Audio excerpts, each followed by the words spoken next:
আমি না পাইলে আমার হাতে অস্ত্র নিছি যে আমার বাচ্চারে বাঁচাই পারলাই, আমার পর বাঁচাই পারলাই। আমি সুস্থ বিচার চাই দেশবাসীর কাছে, আর কিচ্ছু চাই না। ষড়যন্ত্র, আমরা ষড়যন্ত্রের শিকার। আমার স্বামী এখন গাড়ি দিন মজুরি খাপ গরল খাই আমরা। এরপরে ষড়যন্ত্র হয়ে যায় সাহেব মেম্বারে তাই না, আমার স্বামীর আরো কয়েকবার হইও মানে দৌড়াইয়া দিছেন দিয়া মিথ্যা মামলা দিছেন, গাড়ি চুরি মামলা খারাইয়া দিছেন দিছেন।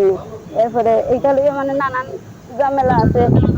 এরপরে তারা যা করছেন আমার স্বামীর সাইডে তারা মারতো, তারা মানে যে যে তখনও পাইলে আমার স্বামীর তারা আক্রমণ করে।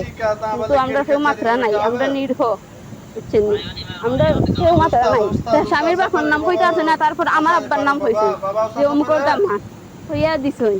তারপরে ইয়া তারা আমরা শুনাইতা নাই, আমরা জিগাইছো না, হঠাৎ করে ইয়া বা আমার ওই আছে না তাইনোর কেউ, তারা কেউরে কইছেন না। আস্তা ধরে ইয়া গিয়ে হারিয়ে আমার স্বামী আস্তা ধরে আমরা ঘুমো তাই তো ভাই না, আমার সবসময় দল লাগাইতে হয়। আমার ছেলে একটা মেয়ে।